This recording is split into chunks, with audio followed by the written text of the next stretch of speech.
भर्गो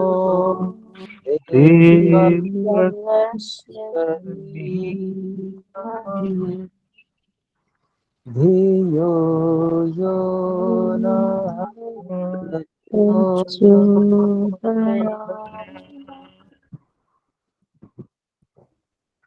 श्रीमान हिमांशु जी से निवेदन है कि वे परिषद की कार्यवाही को आरंभ करें। धन्यवाद गुरुजी। तो मैं रिया जी से निवेदन करूंगा कि अपनी प्रस्तुति रखें। मैं उनका पीपीटी यहाँ पे प्रेजेंट कर रहा हूँ। रिया जी। सभी को सादर नमस्ते। आज का सांख्य दर्शन का जो मेरा विषय है, वह जो पहला हमारा सूत्र है वह दूसरे अध्याय से है, वृत्तियां उनके बारे में, और जो दूसरा मेरा विषय है वह है हमारा तीसरे अध्याय से, ज्ञानान मुक्ति ही। तो ये दोनों विषय मिलते जुलते हैं, इसलिए इस प्रकार से मैं इसको बताने का प्रयास करती हूँ। और जिस प्रकार से महर्षि कपिल ने यहाँ भाष्य किया है, उसको यहाँ पर प्रयास करती हूँ कि बता पाऊँ, और अगर कहीं त्रुटि रहे तो गुरुजी मेरा मार्गदर्शन करें। तो पहला जो मेरा जी जी बिल्कुल आरंभ करें। तो पहला जो मेरा विषय है वह है वृत्तियों का। यह हमारा दूसरे अध्याय का है, सूत्र संख्या 33। वृत्तियां क्या होती है? तो इंद्रियों का अपने विषय के साथ जो संबंध होता है वह वृत्ति कहलाती है, जैसे चक्षु का रूप आदि से। योग दर्शन में इसे दो प्रकार के बताए गए हैं, और महर्षि कपिल ने भी उसको इसी प्रकार से यहाँ पर भाष्य भी किया है, क्लिष्ट और अक्लिष्ट। तो यहाँ पर जी एक मिनट मंजू जी, आप दूसरी वाली स्लाइड को पहले ऊपर ले आएंगे तो ठीक रहेगा।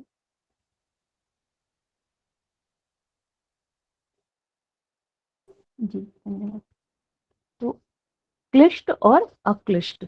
जो अक्लिष्ट वृत्ति है वह दुख का विनाश करने वाली है। यह तत्व ज्ञान विषय वाली वृत्तियां हैं और वैराग्य की ओर ले जाती हैं, अर्थात ऐसा समझे ये उपयोगी है।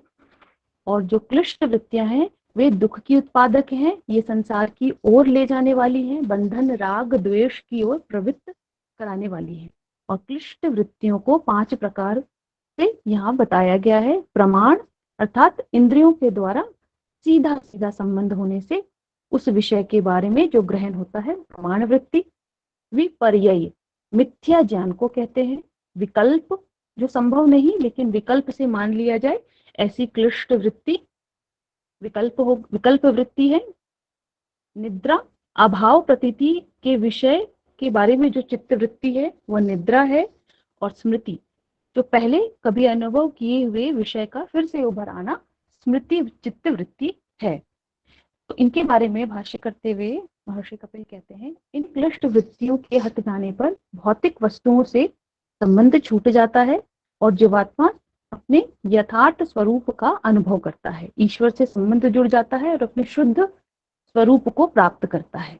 उदाहरण देते हुए कहते हैं, जैसे फूल को मणि के सामने रखने से उसमें सिर्फ फूल ही फूल दिखते हैं, वैसे ही वृत्तियों की उपस्थिति में सिर्फ वृत्तियां ही दिखेंगी। जब फूल हटा दिया जाए तो मणि पुनः अपने वास्तविक स्वरूप में आ जाता है, शुद्ध स्वरूप में आ जाता है। उसी प्रकार जीवात्मा वृत्तियों के समाप्त हो जाने पर अपने शुद्ध स्वरूप को अनुभव करती है। तो यह वृत्तियों के बारे में था। और अब जो मेरा दूसरा विषय है वह है ज्ञान मुक्ति। तो ज्ञान मुक्ति के बारे में क्षमता ज्ञानान मुक्ति यह सूत्र है तीसरे अध्याय से। यहाँ पर यह कहा जा रहा है कि जो भी हमें इस प्रकार से अगर वृत्तियों से मुक्ति चाहिए, मोक्ष चाहिए, तो तत्व ज्ञान का होना आवश्यक है। और यहाँ इस सूत्र का अर्थ बताते हुए कह रहे हैं कि ज्ञान से अर्थात विवेक साक्षात्कार से ही पुरुष की मुक्ति होगी। और विवेक साक्षात्कार से जो पुरुष की मुक्ति होगी उसके लिए 4 प्रक्रियाएं हैं, 4 कर्म हैं, उन्हीं को यहाँ पर बताने का प्रयास कर रही हूँ। तो इसे बताने के लिए एक महाभाष्य का वचन है, चतुर्भिः प्रकारैर विद्योपयुक्ता भवति, आगम कालेन स्वाध्याय कालेन प्रवचन कालेन व्यवहार काले नीति। यह महाभाष्य का ही वचन है। इसका यह अर्थ है कि जो ज्ञान है अर्थात तत्व ज्ञान है उसको हम 4 कालों में इस प्रकार से विभाजित करके अगर देखें तो किस प्रकार से उसे हमें ग्रहण करना चाहिए संपूर्ण रूप से।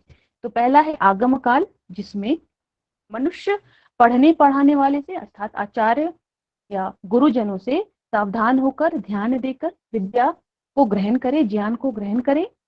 फिर स्वाध्याय काल, इस काल में जो पठन पाठन हमने किया, जो आचार्य से गुरुजन से हमने जो विद्या या ज्ञान प्राप्त की, उन सब के शब्द को, उन सारे शब्द को, उसके अर्थ को, उनके संबंधों को अच्छी प्रकार से समझकर एकांत चित्त होकर उसको अपने हृदय में उसको दृढ़ निश्चय करके ग्रहण करना चाहिए।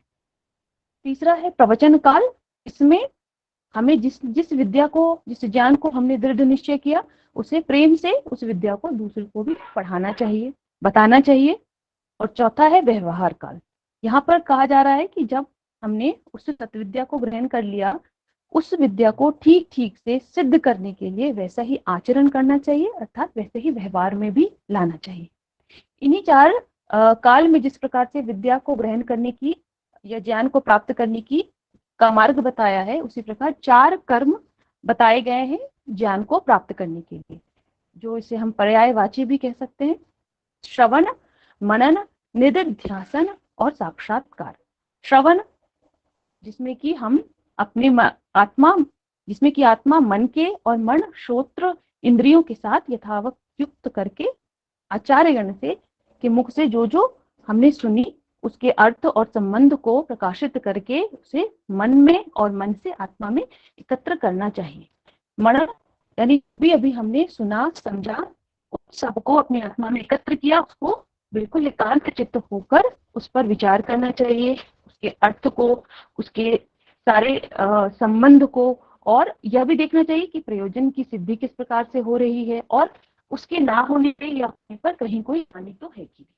फिर निधिध्यासन में जिस भी बात पर हमने, जिस भी विद्या पर हमने अच्छी प्रकार से विचार किया, उसे अच्छी प्रकार से इस पर दृढ़ निश्चय करना चाहिए। और साक्षात्कार अर्थात जिसको ग्रहण किया, दृढ़ निश्चय किया, उस ज्ञान को हम व्यवहारों में प्रत्यक्ष रूप से उसको लाएं और अपना और परायों का भी उपकार करें। तो इन्हीं मार्गों के द्वारा, इन्हीं कर्मों के द्वारा हम तत्व ज्ञान को, यथार्थ ज्ञान को साक्षात्कार कर सकते हैं और मोक्ष को प्राप्त कर सकते हैं।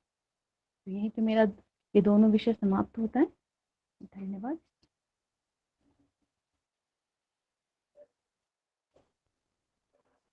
जी धन्यवाद रिया जी। जी, आप में से किन्हीं का कोई प्रश्न है इस विषय पे तो आप अपना प्रश्न रख सकते हैं।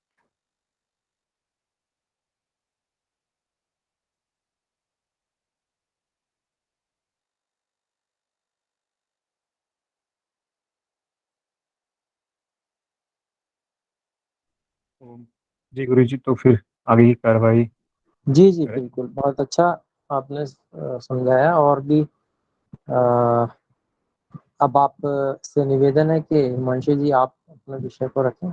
जी जी धन्यवाद गुरु जी। धन्यवाद गुरु जी।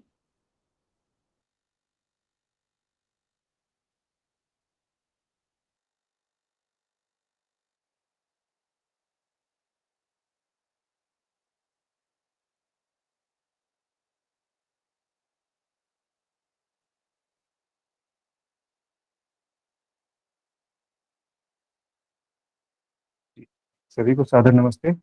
जैसा कि मेरी जो पिछली प्रस्तुति थी वह संख्या को लेके थी, सांख्य में बताए गए 25 पदार्थों को लेकर।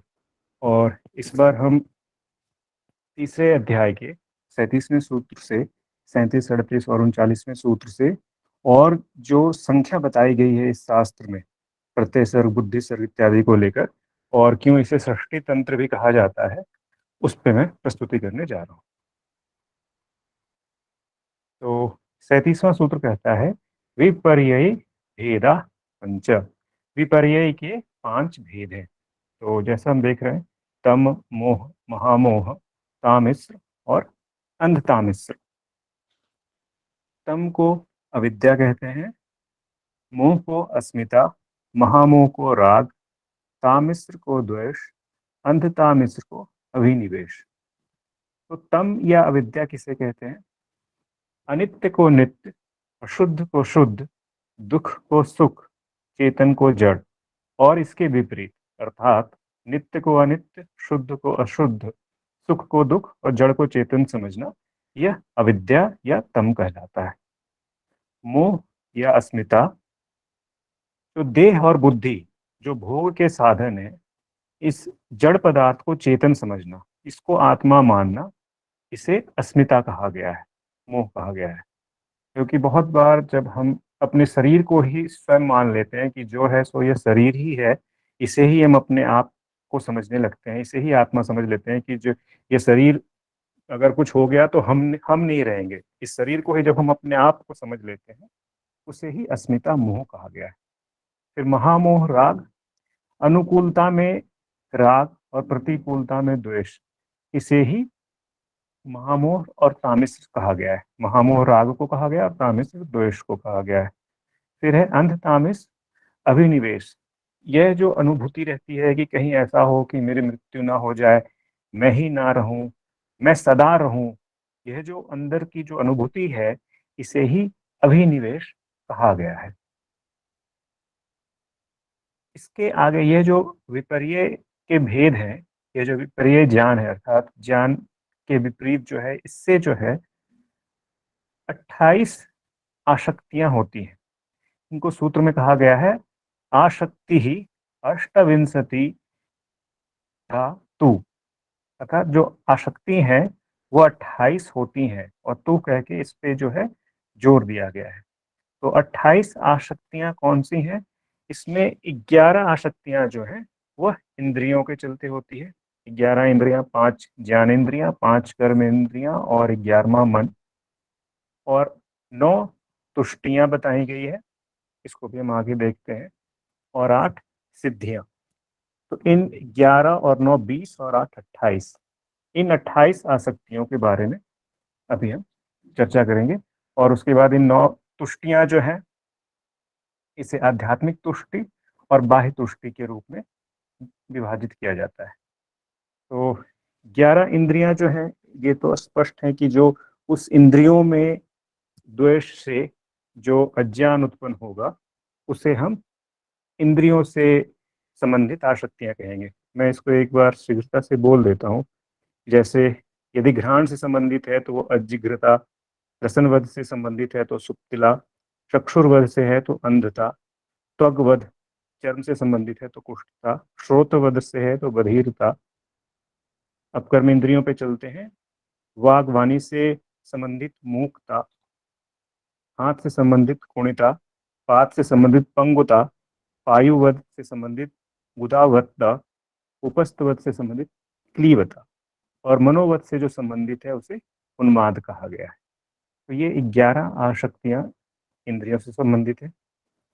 अब हम तुष्टि को अगर देखते हैं तो आध्यात्मिक तुष्टि के अंतर्गत अपनी उन्नति देखकर खुश हो जाना, आगे के लिए पुरुषार्थ करना छोड़ देना, यह आध्यात्मिक तुष्टि के अंतर्गत आता है।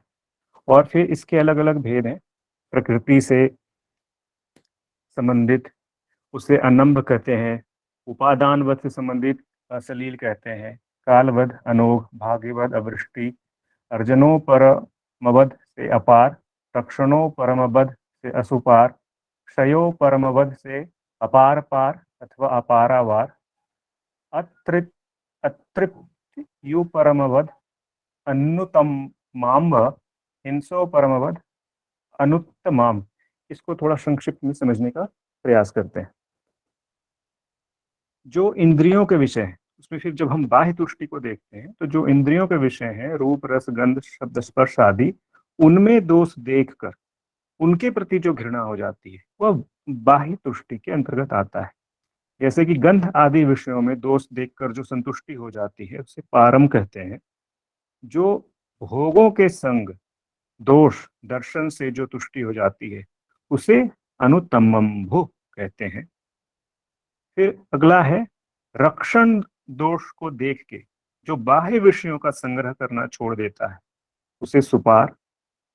फिर अगला है हिंसा दोष दर्शन से जो तुष्टि होती है उसे ऊतमंभ। फिर वस्तु के क्षय दोष दर्शन से जो तुष्टि हो उसे पार पार कहते हैं। अब हम आगे आते हैं 8 सिद्धियों पे। ये जो 8 सिद्धियां हैं उनमें कौन कौन से दोष बताए गए। तो उहवद से अतार, शब्दवद से असुतार, अध्ययन वध से अतार तार, आत्मिक दुख विघात वध से अप्रमोद, भौतिक दुख विघात वध से अप्रमोदित, दैविक दुख विघात वध से आमोदमान, सुहृत प्राप्ति वध से अरम्यक, दान वध से असदा प्रमुदित। ये सब में जो आ रहा है यह इसका निषेध कर रहा है कि ये वाले दोष, ये आसक्ति ऐसा है। तो समझते हैं, जैसे तारम सिद्धि जो है, बिना गुरुमुख से अध्ययन किए स्वयं ही अध्ययन करके जो व्यक्ति को ज्ञान प्राप्त हो जाता है पूर्व जन्म के संस्कारों के कारण, वो तारम सिद्धि में आते हैं। और इसके विपरीत वो अतारम हो जाएगा। इसी प्रकार बिना अध्ययन किए किसी से उपदेश सुन लेने मात्र से जो ज्ञान प्राप्त हो जाए वह उसे शब्द सिद्धि या सुतार सिद्धि कहते हैं। अगला है जब किसी पुस्तक का अध्ययन भी नहीं किया है, ना किसी का उपदेश सुना हो, स्वयं ऊहा से ज्ञान प्राप्त हो जाए, वह ऊह सिद्धि है। फिर ऊहा से भी नहीं, बस बैठे बैठे अचानक ही जब ज्ञान होता है, अचानक ज्ञान हो गया हो, उससे जो प्राप्त सिद्धि है वह रम्यक सिद्धि कहलाती है। बाह्य पदार्थ की अपेक्षा किए बिना अपने अंदर से मन की निर्मलता हो जाना, इसे सदा मुदित सिद्धि कहते हैं।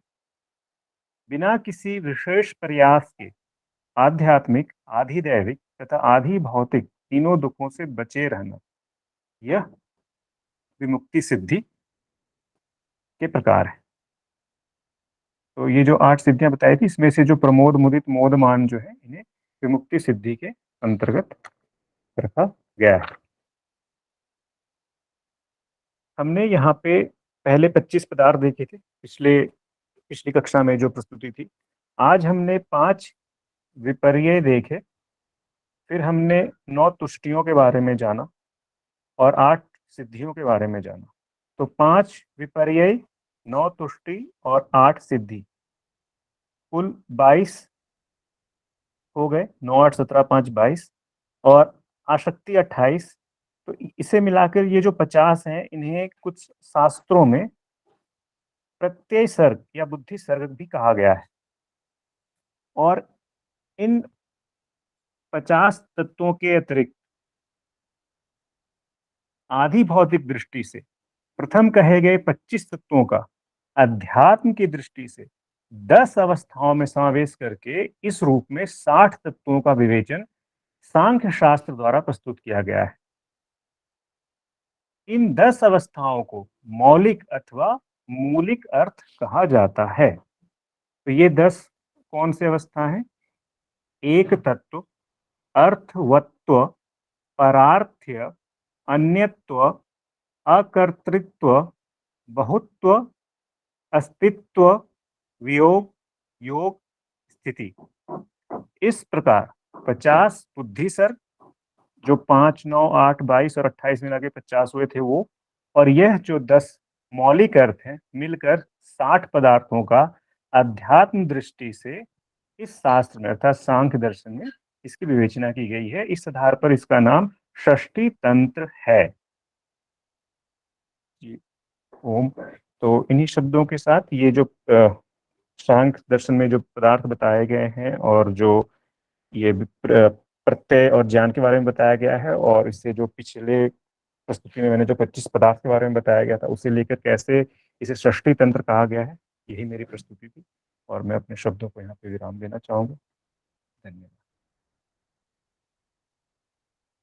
धन्यवाद हिमांशु जी। हम में से कोई इस विषय में प्रश्न रखना चाहे तो रख सकते हैं।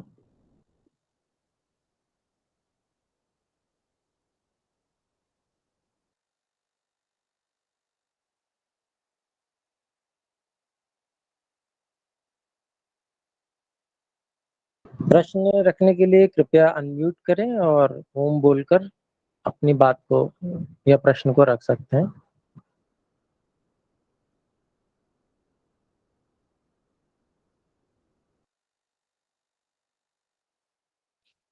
ओम। सभी को नमस्कार। मेरा एक प्रश्न था कि हमने अभी तक अष्ट सिद्धियां जो सुनी थी वो अणिमा, लघिमा, गरिमा, प्राकाम्य, प्रसिद्ध, इस तरह से 8 थी। ये सिद्धियां उन सिद्धियों से अलग हैं क्या?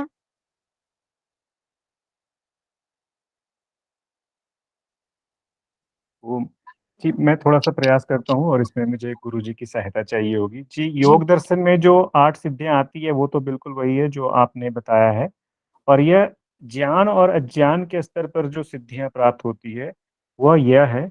मैं गुरुजी से निवेदन करूंगा थोड़ा और इस पर प्रकाश डालें।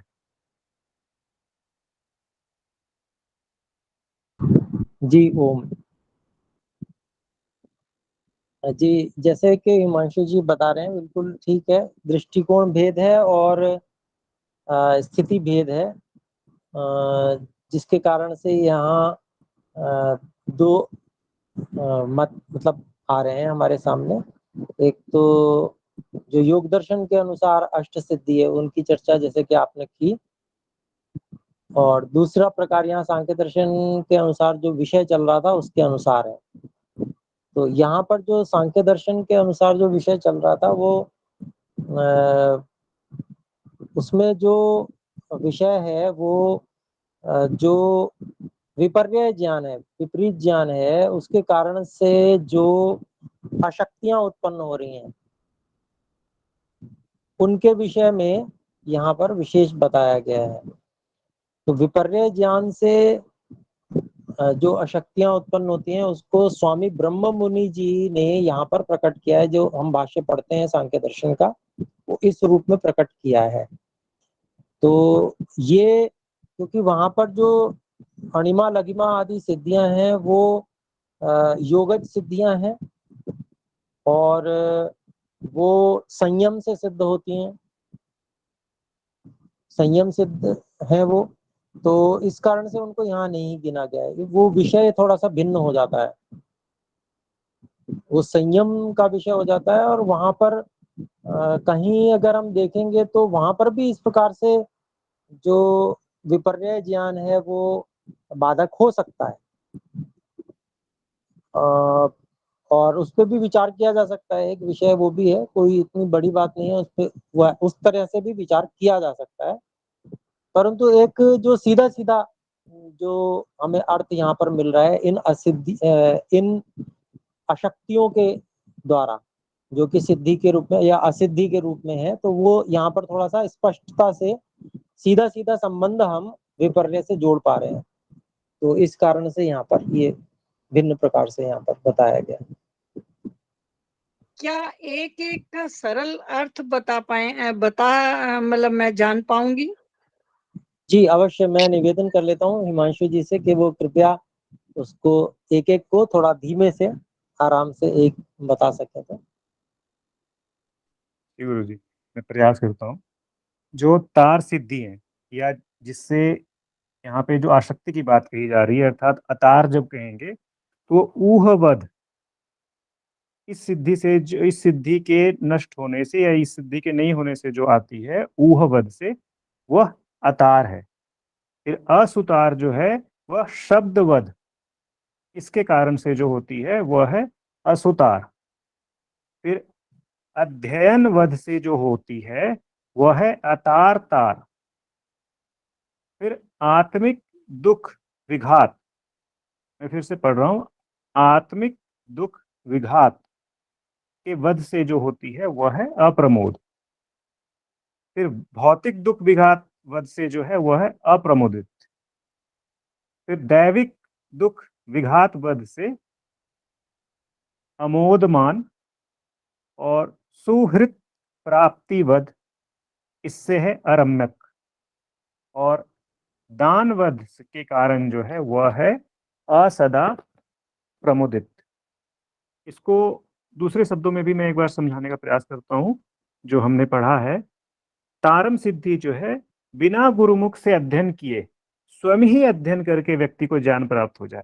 तारम सिद्धि, सुतार सिद्धि, बिना अध्ययन किए किसी के उपदेश सुन लेने से जब ज्ञान प्राप्त हो जाता है तो वह है सुतार सिद्धि। फिर तारम तार, किसी पुस्तक का अध्ययन नहीं किया, किसी का उपदेश भी नहीं सुना, मतलब पहले जो दो बताए थे उनका निषेध है, वो उस दोनों से भी नहीं हुआ, स्वयं के ऊहा से ज्ञान प्राप्त हो जाए, उसे कहते हैं ऊह सिद्धि। उसके बाद है प्रमोद। प्रमोद जो है यह विमुक्ति सिद्धि के अंतर्गत आते हैं। प्रमोद, मुदित और मोदमान, यहाँ कहा गया है कि ये तीनों जो है जब बिना किसी विशेष प्रयास के, आध्यात्मिक, आधिदैविक तथा आधिभौतिक, जो अभी तीनों अलग अलग करके बताए थे, इन तीनों दुख से बचे रह जाना, कि कोई विशेष प्रयास तो नहीं कर रहा है व्यक्ति, लेकिन वो अपने संस्कारों के कारण, पिछले जन्म में किए गए कर्म के कारण इन तीनों से दुखों से बच जा रहा है, तो यह है विमुक्ति सिद्धि के अंतर्गत आते हैं प्रमोद, मुदित और मोदमान। और रम्यक सिद्धि है, ऊहा से भी नहीं, बस बैठे बैठे अचानक ही ज्ञान हो गया, और ऐसी सिद्धि जो प्राप्त हो जाती है वह है रम्यक सिद्धि। फिर है अंतिम सदा मुदित सिद्धि, बाह्य पदार्थ की अपेक्षा किए बिना अपने अंदर से मन की निर्मलता हो जाना। जब हम बाह्य पदार्थ की अपेक्षा करेंगे नहीं तो मन निर्मल हो ही जाएगा, तो वह उस सिद्धि को सदा मुदित सिद्धि कहते हैं। धन्यवाद। धन्यवाद। धन्यवाद महोदय, ये लास्ट में समझाए बहुत अच्छी तरह समझ में आ गया। जी जी धन्यवाद। और कोई प्रश्न हो तो रख सकते हैं।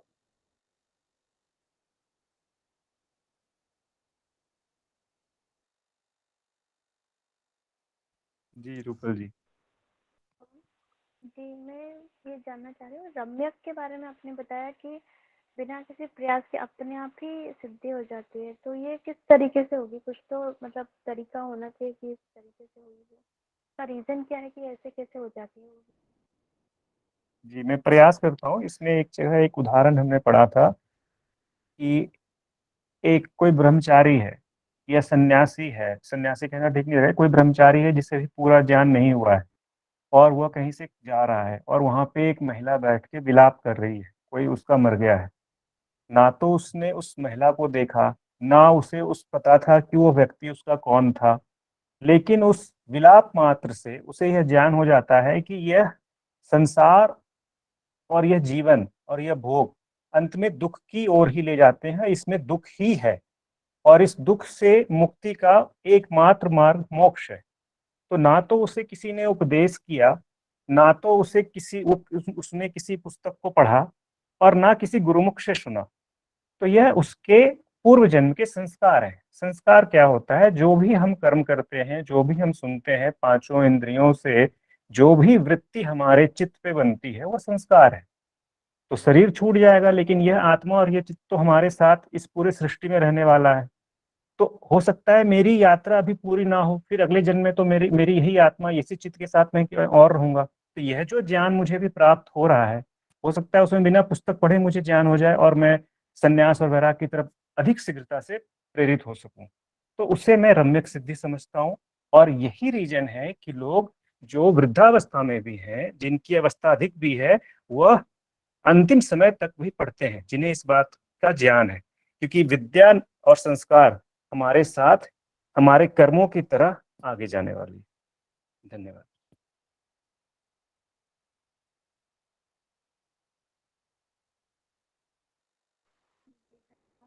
जी बोल सकते हैं बहन बेला जी, अनम्यूट करके।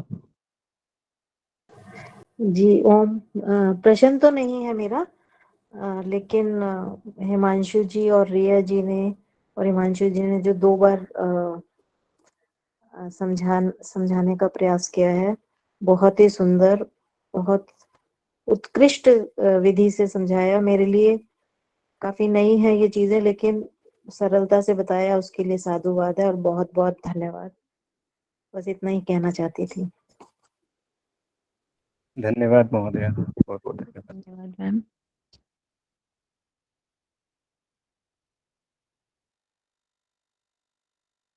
जी रूपल जी, आपका प्रश्न, आपको उत्तर स्पष्ट हो गया? हाँ जी, हाँ जी।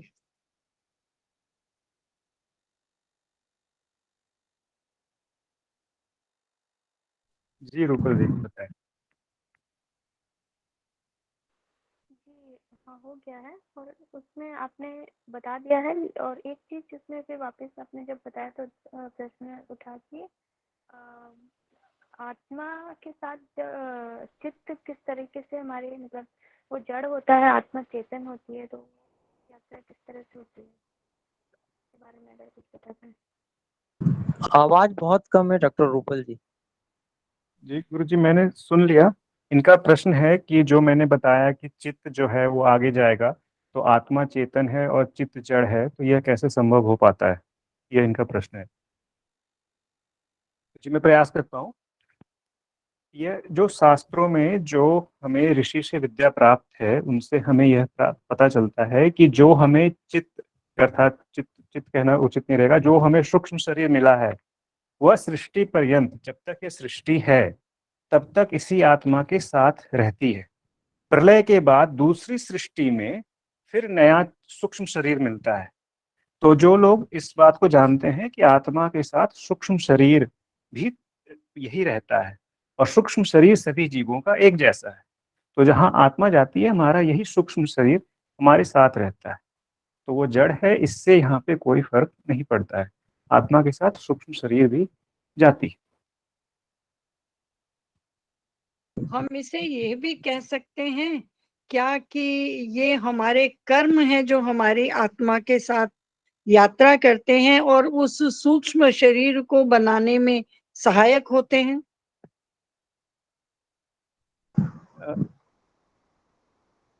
जी सूक्ष्म शरीर हमारे कर्म से नहीं बनते हैं। सूक्ष्म शरीर एक ही बार सृष्टि के आरंभ में मिलता है, और वह हमारे आत्मा के साथ जुड़ा रहता है हमेशा। उस सूक्ष्म शरीर में जो चित्त पे संस्कार बनते हैं, या फिर जो हमारे कर्म से जो हमारी अगली योनि होती है, कर्म योनि या भोग योनि, वह हमारे कर्म पे निर्धारित होती है। जैसे किसी ने कोई निकृष्ट योनि में जन्म लिया, तो उसका सूक्ष्म शरीर उस निकृष्ट योनि में, मनुष्य योनि में, देव योनि में, जो भी योनि है, वह हमेशा एक ही रहेगा। वह आत्मा और सूक्ष्म शरीर सृष्टि पर्यंत नहीं बदलती है। यह बहुत ही स्पष्ट रूप से कहा गया है। मैं जो मतलब मैं इसको समझना चाह रही हूँ कि जो क्योंकि आत्मा कर्म नहीं करता, कर्म हमारा शरीर करता है। तो जो हमारी आत्मा, हम कहते हैं कि आत्मा जब इस संसार को छोड़ देती है तो हम कोई दूसरा शरीर प्राप्त करते हैं, और दूसरा शरीर प्राप्त होता है हमारे कर्मानुसार, अर्थात हमारे कर्म हमारे साथ जाते हैं। तो क्या ये जिस सूक्ष्म शरीर की बात हम कर रहे हैं, ये वही सूक्ष्म शरीर है जो कर्म के साथ आगे जाता है? हाँ जी, हाँ जी, बिल्कुल। जी, आप ठीक समझ रहे हैं। और डॉक्टर रूपल जी का जो प्रश्न था उसमें मुझे लगता है कि मुझे शायद कुछ स्पष्टीकरण कर देना चाहिए। तो देखें, ये बात ठीक है और ये शास्त्रोक्त बात भी है कि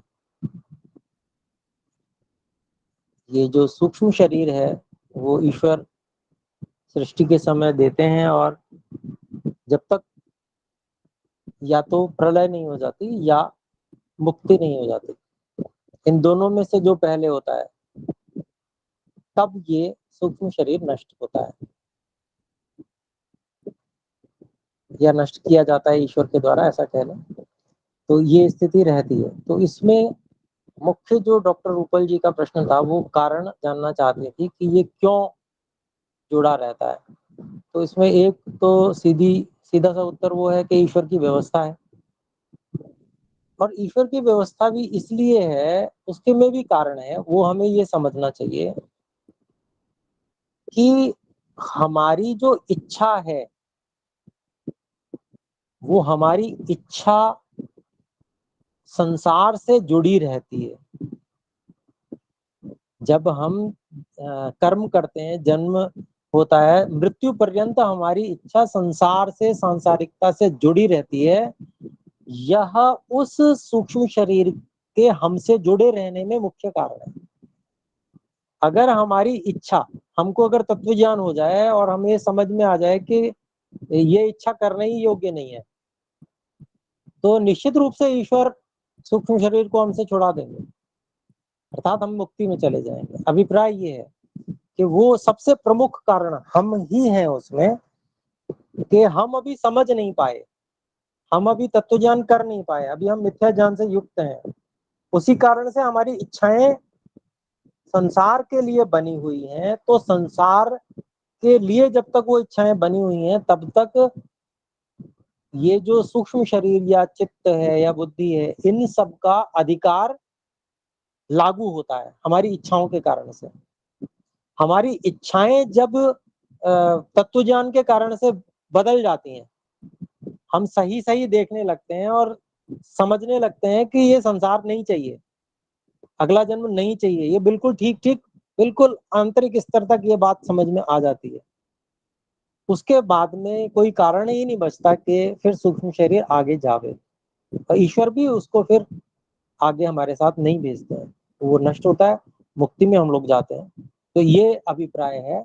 उसमें जो मूल कारण है वह हमारी स्वयं की इच्छा ही है, जो कि विपरीत ज्ञान, मिथ्या ज्ञान से प्रभावित रहती है।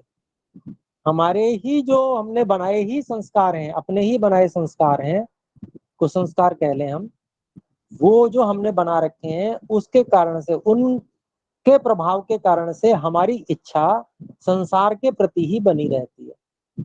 बस यही इच्छा उस सूक्ष्म शरीर को हमसे जोड़े रखने में प्रमुख कारण है। ईश्वर की व्यवस्था तो कारण है ही, वो ईश्वर की व्यवस्था भी इस सब के अनुरूप ही है, ऐसा अपने को समझना चाहिए। तो मैं समझता हूँ कि अब शायद उत्तर अधिक स्पष्ट हो गया होगा। वैसे हिमांशु जी ने बिल्कुल ठीक उत्तर दिया था, पर स्पष्टीकरण मैंने किया तो इसके लिए। स्पष्ट हो गया। और एक चीज और है इसमें कि ये सूक्ष्म शरीर भी मतलब अचेतन है, और इससे ये किस चीज से बना होता है? जी जी जी, तो ये तो हम सांख्य में वैसे देख आए हैं। वो जो सूक्ष्म शरीर है उसमें मुख्य तत्व बुद्धि तत्व है, बुद्धि भी वहां सम्मिलित है, और बुद्धि से अर्थात महत तत्व से अहंकार, और अहंकार से बाकी सभी इंद्रियां, मन इत्यादि बने हुए हैं, और जो सूक्ष्म भूत हैं वो भी बने हुए अहंकार से ही हैं। और फिर सूक्ष्म भूत जो यहाँ तक ही हमारा सूक्ष्म शरीर है, यही तत्व इसमें हैं। कौन कौन से? बुद्धि तत्व अर्थात महत्व तत्व, फिर अहंकार, फिर उसके बाद में आपका 11 ज्ञानेंद्रिय, कर्मेंद्रिय और मन, और 5 सूक्ष्म भूत। ये सूक्ष्म शरीर के घटक हैं, ऐसा समझे। और ये किससे, कौन किससे बना हुआ है, तो ये हम अभी प्रक्रिया जान ही चुके हैं, पहले हम करके पिछले उसमें भी आए थे।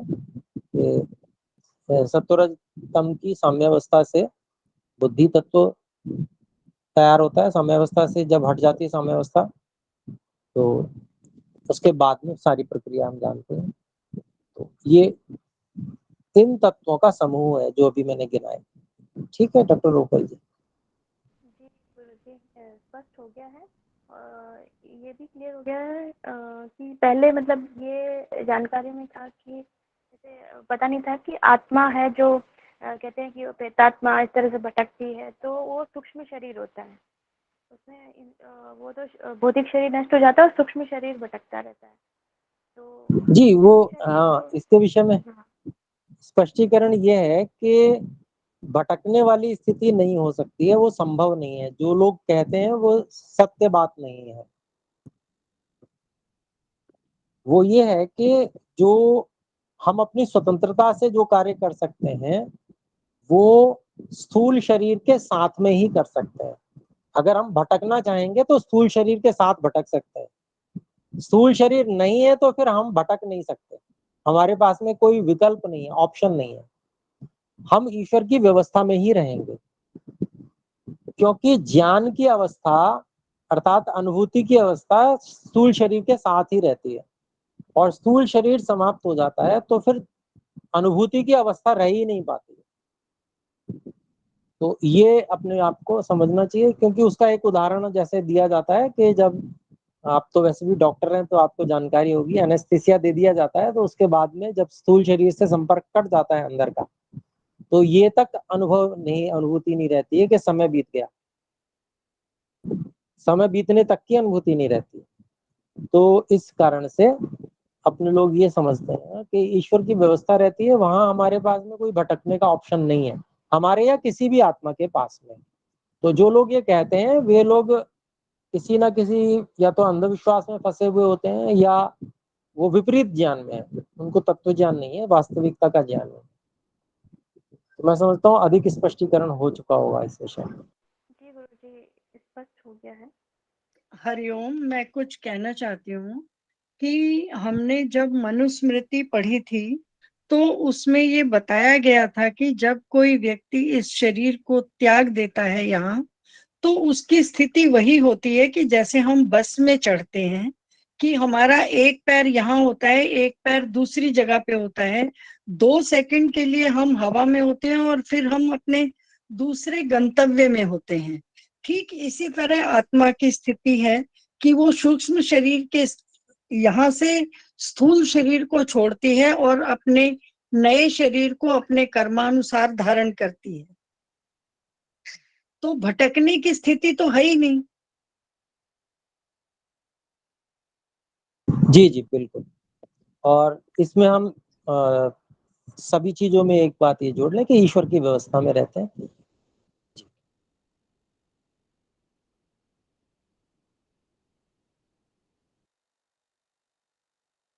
जी गुरुजी, इसी से रिलेटेड एक फिर ये था कि ये हमने ये तो जान लिया कि आत्मा का भटकाव जैसी स्थिति नहीं होती है, लेकिन जैसे कुछ लोग होते हैं जो कहते हैं कि हम लोग उनसे कांटेक्ट रखते हैं, मतलब आत्मा जब शरीर छोड़ के चली जाती है तो हम उनसे बात करके और उनसे मतलब ऐसा सॉल्यूशन देते हैं उनको। तो उनसे बातचीत कैसे हो पाती है फिर, वो ये कहते हैं जो ट्रीटमेंट करते हैं इन सब चीज़ों का।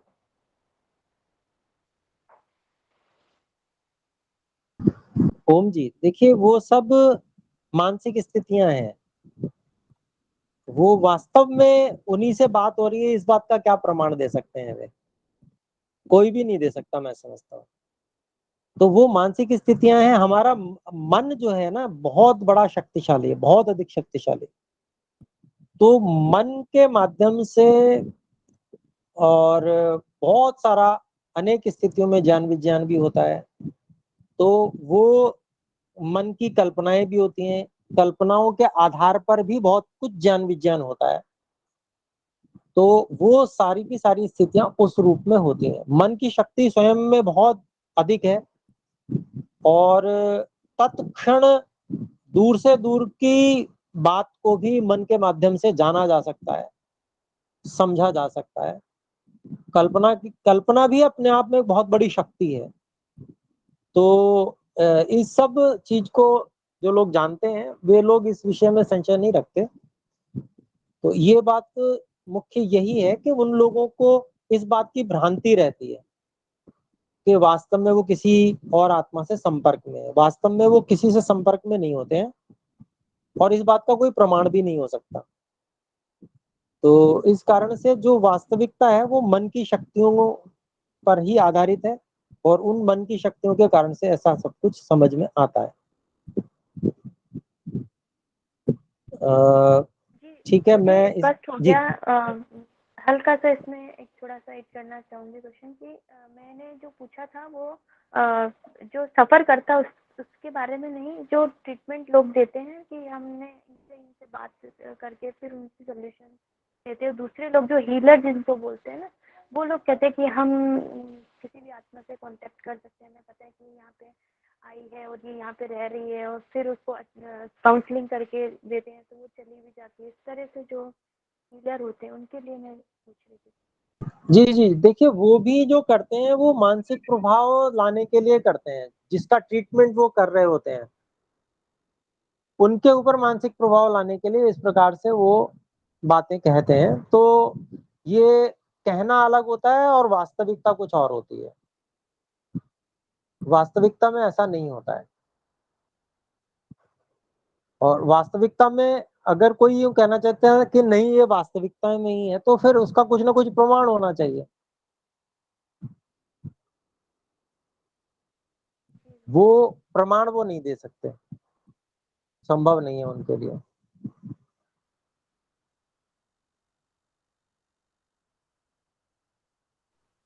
अगला प्रश्न शिवानी एक जी और ने आ रहा है, शिवानी जी, तो वो हिमांशु जी आप कृपया उनसे उनका प्रश्न ले लें। आचार्य जी प्रणाम। मेरा प्रश्न ये है, जब शरीर छूट जाता है तो उसके बाद आत्मा, क्या ये जो बोला जाता है कि 13 दिन तक घर में भ्रमण करती है या उसी घर में रहती है, इसमें कितना सत्य है? क्योंकि पीछे माता जी ने बोला कि वो आए, मुझे दिखे, मुझे दिखाई दिए। क्या सच में ऐसा दिखाई देते हैं या ये सिर्फ एक भ्रम है? हिमांशु जी कुछ बोलेंगे इस बारे में या मैं?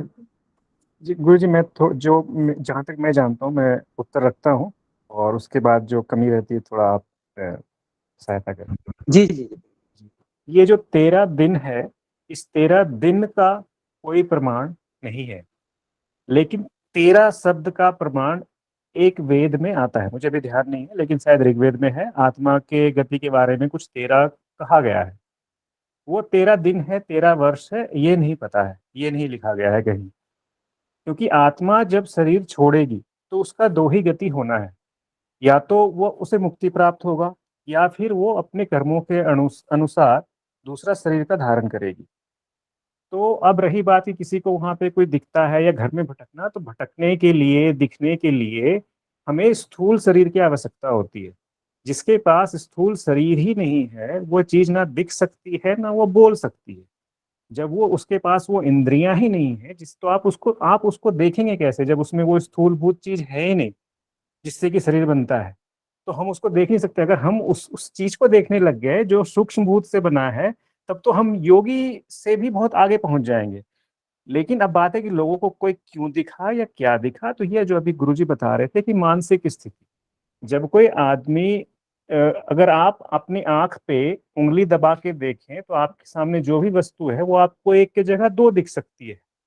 तो इसका मतलब ये नहीं होता है कि वो वस्तु दो हो गई। या तो इंद्रियों में दोष से या फिर मानसिक अवस्था में दोष से अलग अलग तरह के भ्रम पैदा हो सकते हैं।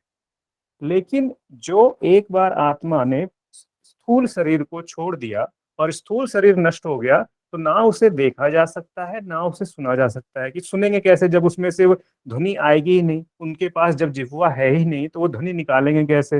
या इसके पहले जो रूपल जी का प्रश्न था कि आत्मा से बात, अगर वो व्यक्ति अपने गलत कर्मों के कारण किसी कुत्ते में जन्म ले लिया है तो वो वहां भौंक रहा होगा, अब वो आत्मा से बात करके कुत्ते की वाणी समझेगा कैसे? तो इस तरह की जो है ये हमारा भ्रम और अलग तरीके का होता है। तो जी गुरुजी, आप अ, जहाँ कमी रह गई हो या कुछ मैंने गलत कह दिया हो तो उसे ठीक कर।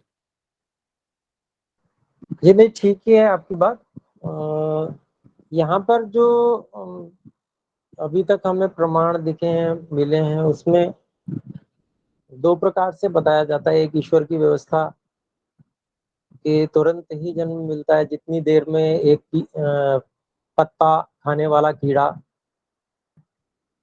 एक पत्ते से दूसरे पत्ते पर पहुंचता है, इतनी देर में दूसरा जन्म हो जाता है। दूसरी व्यवस्था भी आती है ईश्वर की व्यवस्था में, पहले आकाश में, फिर मेघ में, मेघ से बरसता, बरस के अन्न में जाता, मतलब इस तरह से एक व्यवस्था। तो वो भी व्यवस्था ईश्वर की ही है। तो जैसे भी जहां भी जितना काल जिसको लगना है, इसका निर्धारण हम लोग नहीं कर सकते। अधिकांश में तो व्यवस्था तुरंत ही हो जाती है, लेकिन कोई या तो बहुत ही बुरे कर्म वाला या बहुत ही अच्छे कर्म वाले, ऐसे जो लोग होते हैं जिनको के आसानी से एकदम से स्थान नहीं मिल पाता है, तो वो कहाँ कहीं ऐसा हो सकता है कि कुछ समय ईश्वर की व्यवस्था में रुके, तो वो लेकिन ईश्वर की व्यवस्था में ही रहते हैं ऐसा।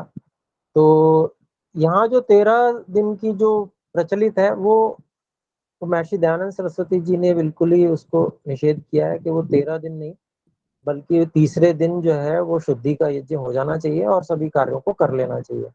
अपने जो भी कार्य हैं उनको आगे आरंभ कर देना चाहिए। तो 13 वाला जो भी दिन का है वो ठीक नहीं है। उसके विषय में तो महर्षि दयानंद जी ने बहुत स्पष्ट रूप से अपना मत दिया है। जी, तो मैं समझता हूँ मैंने स्पष्टीकरण जो भी किया है उससे आपको संतोष हुआ होगा, नहीं तो फिर भी पूछ सकते हैं आप। जी माता जी बोले। जी, जैसे आप बता रहे हैं कि 3 दिन में होकर 3 दिन हो जाते हैं, क्षमा प्रार्थी। जैसे आप बता रहे हैं कि 3 दिन में ही सब शुद्धिकरण हो जाना चाहिए, तो क्या जो शोक संतप्त परिवार है, वो क्या 3 दिन में संतुलित हो जाता है? एक प्रश्न। दूसरा प्रश्न, जो आत्मा जब शरीर छोड़ती है, तो क्या उसके लिए पहले से ही व्यवस्था होती है कि दूसरा शरीर उसके लिए तैयार है, तब वो प्रथम जो उसका प्रीवियस जो शरीर है उस बॉडी को वो तब छोड़ती है जब अगला बन चुका होता है? जी देखिए, पहला जो प्रश्न आपने किया कि दुख संतप्त परिवार, ये व्यवस्थाओं पर निर्भर करता है और यदि उसी कार्य में व्यक्ति लगा रहे और वैसे ही माहौल बनाया जाए तो उस दुख में से निकलने में बहुत समय भी लग सकता है। आप 6 महीने तक अगर उस तरह का माहौल बना के रखेंगे तो 6 महीने तक वहां से दुख में से नहीं निकल पाएंगे। जबकि अपने अपने कार्य में उनको लगा दिया जाएगा तो वो कार्य में व्यस्त हो जाते हैं, फिर वो दुख से निकल जाते हैं। तो ये जो व्यवस्था है ये व्यवस्था उचित है कि उनको अपने अपने कार्यों में लगने दिया जाए। नहीं तो अगर दुख मनाते रहेंगे तो दुख आप जितना मर्जी लंबा मना लीजिए, उसका कोई कोई सीमा नहीं उसकी है।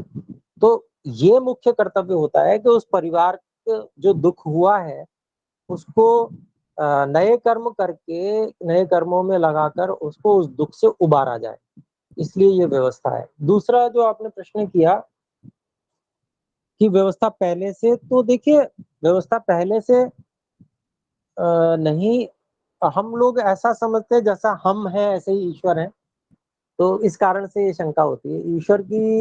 ईश्वर की जो सामर्थ्य है ना वो कल्पनातीत है। हम उसकी कल्पना नहीं कर सकते क्या सामर्थ्य है ईश्वर में, पूरी नहीं कल्पना कर सकते, लेकिन बहुत कर सकते हैं कि बहुत ही बड़ी ये सामर्थ्य है।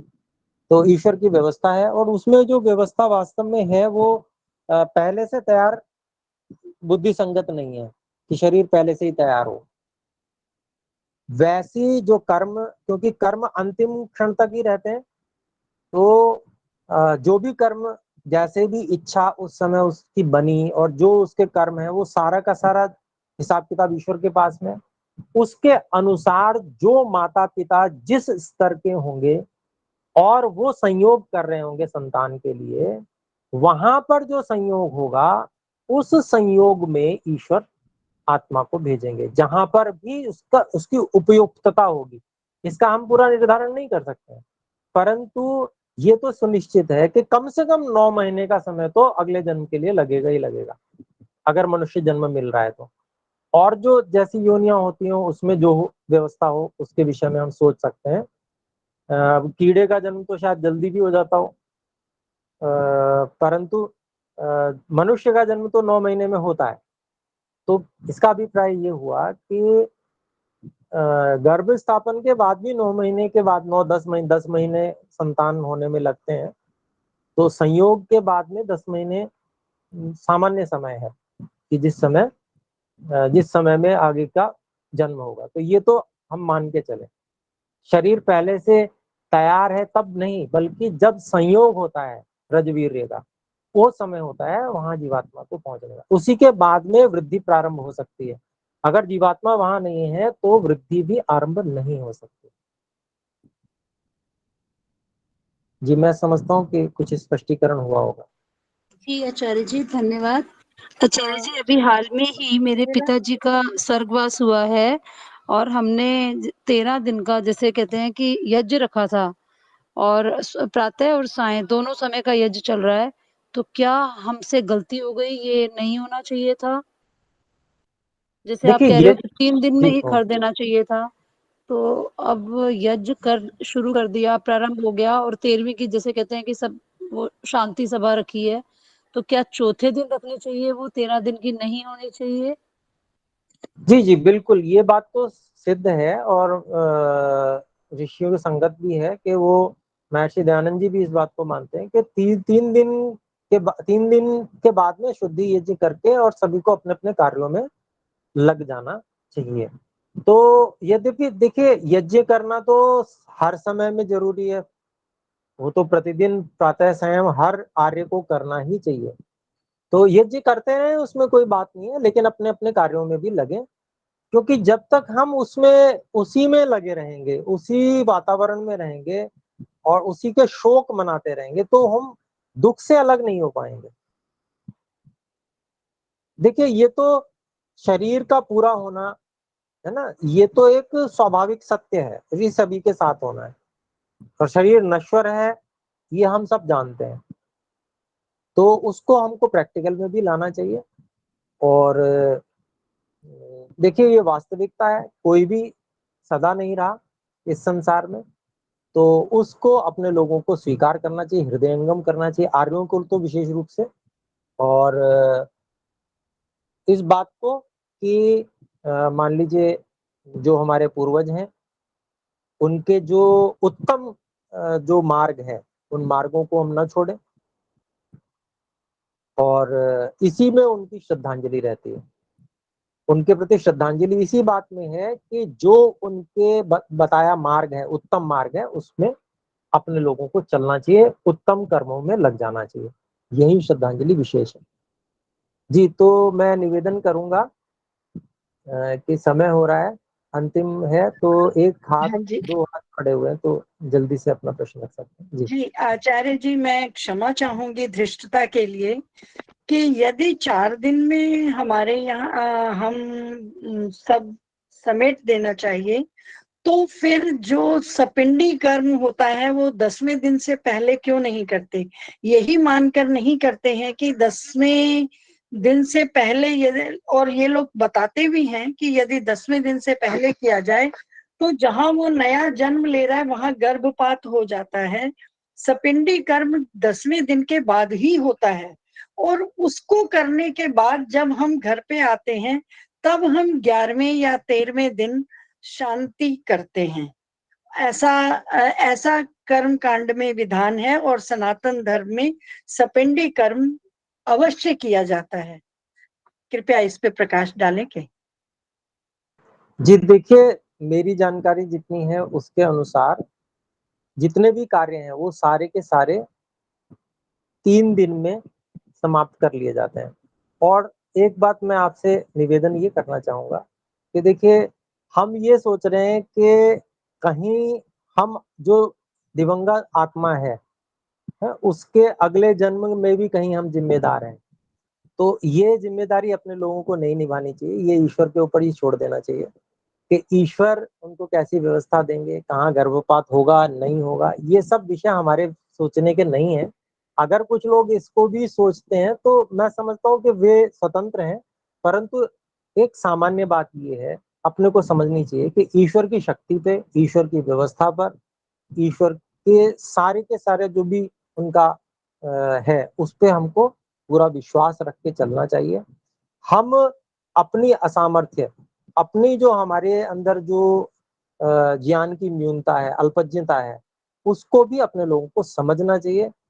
और इस सब के बीच पीछे जो तीसरे दिन का जो ऋषियों का तर्क है वो यही है कि सभी कार्य व्यवस्थित रूप से चलते रहें।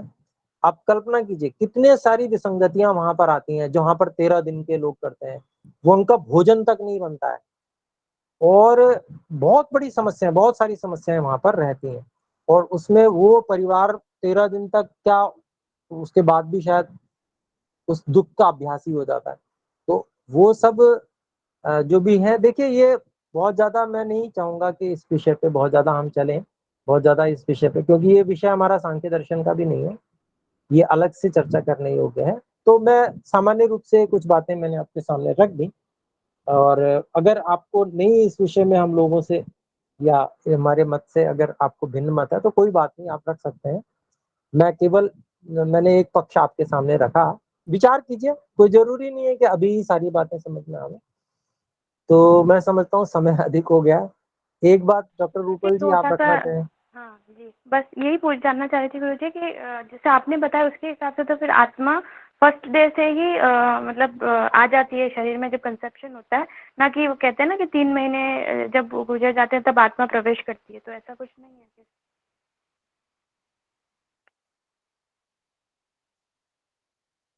गुरुजी आवाज़ आ रही है मेरी? जी, जी, जी। बिल्कुल, बिल्कुल। तो देखिए जितनी अभी तक मेरी जानकारी है, मुझे जानकारी है, और मैं ये नहीं कहता कि मेरी जानकारी पूर्ण है, हो सकता है मेरे में थोड़ी त्रुटि भी हो, तो मैं और अध्ययन करूँगा। मेरी जानकारी अभी तक यही है कि जिस समय कंसीव होता है तो उसी समय ईश्वर वहाँ पर आत्मा को भेजते हैं।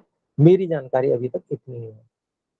तो गर्भ स्थापन के समय ही वो ईश्वर के द्वारा भेजा जाता है, और बाकी वृद्धि जो होती है वो उसी के कारण से होती है कि जहाँ पर आत्मा होगी वहीं पर आगे शरीर का निर्माण होगा, ऐसा ये तर्क है। बाकी और अध्ययन करूँगा, मैं प्रयास करूँगा कि इसका और भी अध्ययन करके इस पे, जैसे आपने तीसरे महीने की बात कही, तो मैं इस पे कोशिश करूँगा, प्रयास करूँगा जी। तो मैं समझता हूँ कि अभी हम सभा को विराम देते हैं, और प्रश्न है तो मैं समझता हूँ कि हमको लिख के भेज देने चाहिए ग्रुप में या हिमांशु जी को, तो हम और भी चर्चा अगली बार फिर कर सकते हैं, जो कुछ हमारे प्रश्न रह गए। तो मेरे विचार से मैं हिमांशु जी से निवेदन करूँगा कि सभा जो ये है परिषद, इसके समापन की घोषणा करने की कृपा करें। जी, बहुत बहुत धन्यवाद गुरुजी, आपने सभी के शंकाओं का बहुत ही अच्छे ढंग से समाधान किया, आपका बहुत बहुत धन्यवाद। और आइए हम सभी मिलकर एक बार ओम का उच्चारण करते हैं। आप लोग सभी अनम्यूट कर लें और एक बार ओम उच्चारण।